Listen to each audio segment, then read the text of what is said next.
What is up, guys, and welcome to today's video. Today I'm going to be showing you guys another full day routine, full day of eating, plus I'm going to be showing you guys my home gym since gyms in Ontario have shut down for the next 3 weeks. So I'll be showing you that, so stay tuned, guys.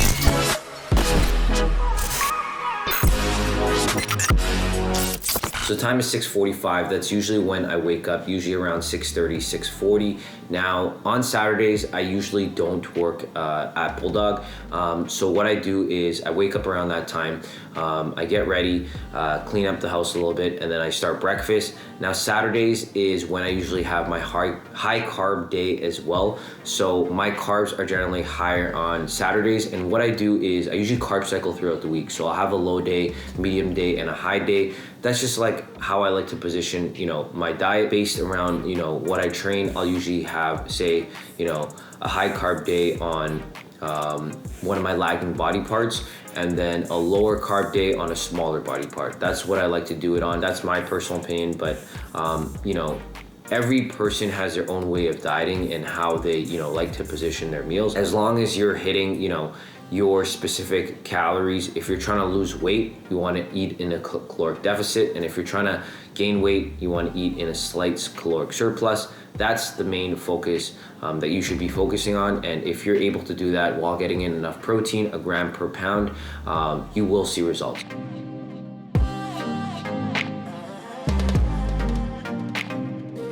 So this is my breakfast. I got 2 bagels, which is 40 grams of carbs per bagel. That's around 80 grams.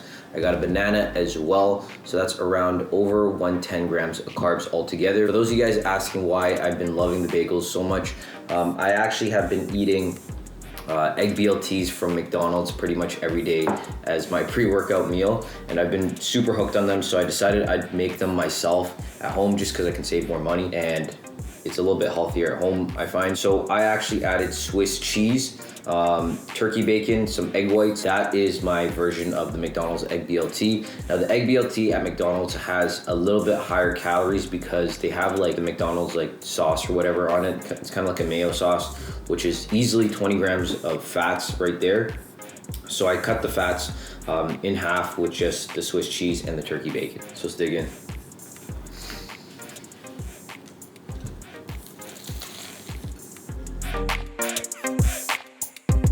Name a better combo than peanut butter and banana.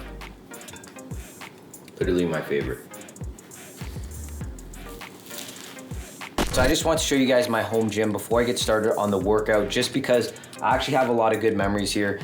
During the whole pandemic, when the gyms were closed, this place was, my go-to spot. I would literally train here twice a day just because, during the pandemic, when I'm at home, there's not much to do. So I would train in the morning, and then I would train at night before going to work and after going to work. So yeah, the home gym is really basic, but it has everything you need. I definitely think that you can make great progress in a home gym if you just have the basics like dumbbells and barbells, but I'll show you guys that when I break down all the equipment that I have. So let's get to it. So this is my home gym, guys. It's super messy, but I'm gonna show you guys what saved my life, which was the Power Block adjustable dumbbells. Now these go from 5 to 90, and they're honestly amazing. They are steel dumbbells, and these dumbbells, you can literally drop them as much as you want and they will never break. I also got dumbbells sent to me by a company called Better Body. Shout out to Better Body. They also sent me these great dumbbells. These are really good as well. And you can just switch the handle or the knob, turn the knob, and it goes all the way from 10 to 90, I believe. These are both 10 to 90 dumbbells. So I have 2 pairs of dumbbells. I have a dipping belt, and I have power tower. You can do dips on this as well. So this is really clutch. I have another barbell that Better Body sent to me as well. So they really hooked me up on gym equipment. Now, in terms of, some of the attachments that I have, I got the V-bar, I got the rope, I got the straight bar for doing curls and stuff like that, lat pull down. The easy bar, curl bar is great for just obviously curling. And then the most important piece of, the home gym is the squat rack. So this squat rack is super clutch. It goes, I think, up to, it holds up to 600 or 700 pounds. And in terms of plates, I have about 400 pounds of plate. And then I also have this bench, and then I have, you know, the cables. Now the cables, you can do obviously tricep push downs, you can do lat pull downs as well. It has the bottom attachment as well, so you can do curls, you can do seated rows, and you can attach pretty much anything to it, as well as add on the weight with just your plate. So I'm sure you guys are wondering how much this home gym costs, because you know I actually have like a pretty decent amount of equipment, and to be honest, altogether for all this equipment, it actually cost me around $3,000, which is actually a really good investment because I used it every single day.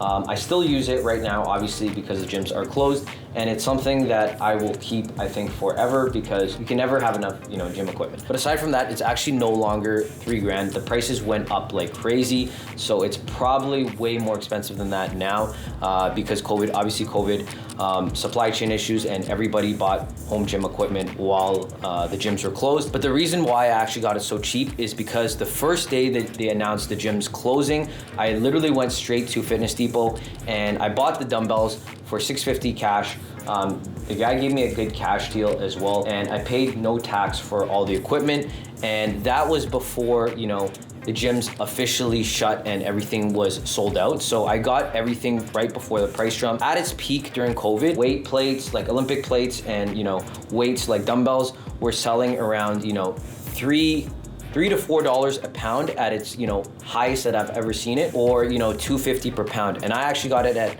80 something cents per pound. So I actually got a really good deal on my weight and even my Power Block adjustable dumbbells. I remember it was selling on Kijiji for $1,200, which is double the price. So it's honestly insane at how much the cost of all these equipment has gone up. So the moral of the story is, if it's important enough to you, like your fitness goals or whatever you want to achieve in life, you will make that investment and you won't hesitate on it. Because if I'd hesitated on it, I probably wouldn't get this equipment, you know, as quick as I did, and I would probably be paying double or triple the price.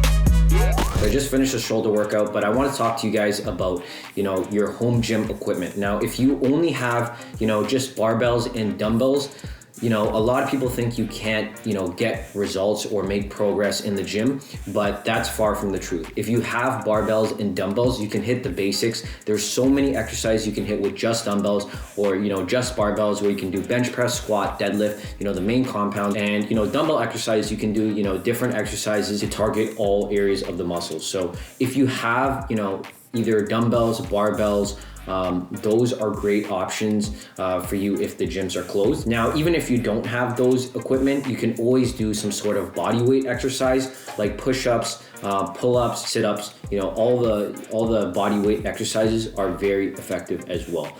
Because when I first started working out, before I started going to the gym, I first started with, you know, body weight exercise. And if you guys know this exercise program, it was called P90X back in the day, and that's what I first started using when I first started training. And the P90X was super effective with just body weight exercise. So make do with what you have at your home gym, and even if you don't have equipment, doesn't give you an excuse to, you know, completely stop staying active and not working out. I recommend, you know, just doing body weight exercises if you have no equipment, and, you know, going out for walks. You know, you can always go outside, you know, walk around outside for 20-30 minutes a day, get in some form of cardio so you get your metabolism, you know, firing off. You're able to burn more calories, and that is a great way to stay active. So just because gyms are locked down doesn't mean you can't reach your fitness goals. So now it's time for the second meal. I'm going to show you guys what I'm eating for post-workout. So for post-workout, I'm making a fried rice. I just put one egg with 250 grams of rice. Now I'm going to throw in some broccoli as well.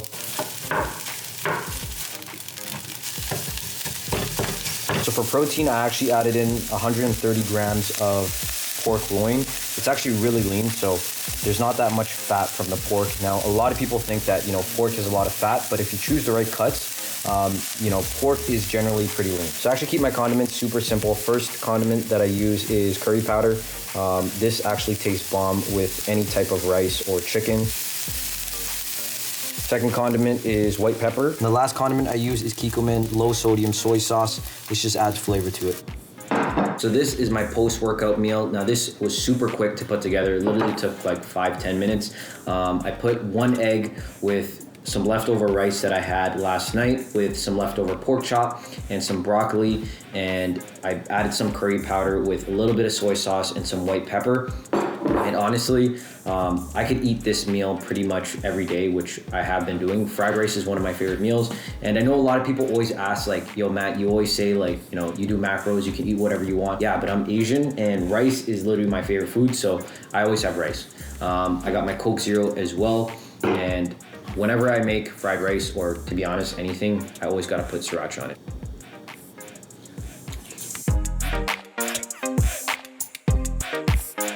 So that wraps up meal number 2. So this is meal number 3, guys. Now this is pretty much a snack. It's a high fiber wrap with a whole banana and some peanut butter.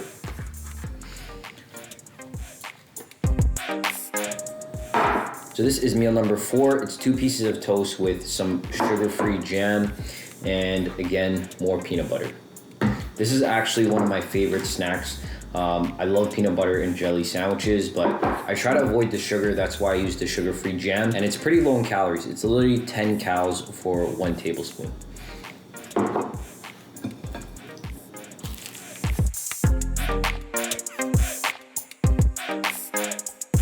So that wraps up meal number 4. So this is my second last meal of the day. I have around 300 grams of strip loin steak, 2 whole eggs, 200 grams of jasmine rice with some broccoli. Now I made it into a fried rice, so I actually just threw some curry powder, some white pepper, some soy sauce. Now obviously I gotta add my sriracha because I literally add this to everything, guys. Super clutch, 0 calories. Time to dig in.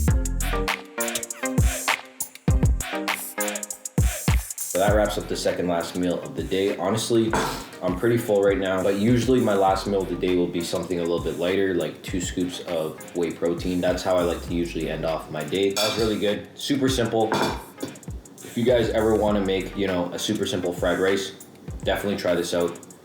Throw in some curry powder, white pepper, a little bit of soy sauce, and then just choose a protein of your liking, either like steak, ground beef, or, you know, maybe chicken breast. Throw in whatever, and it tastes pretty bomb. So just about to finish the last meal of the day, which is 2 scoops of Isoflex chocolate peanut butter. Hope you guys liked today's video and the home gym tour, as well as the full day of eating. Make sure you guys like, comment, and of course subscribe.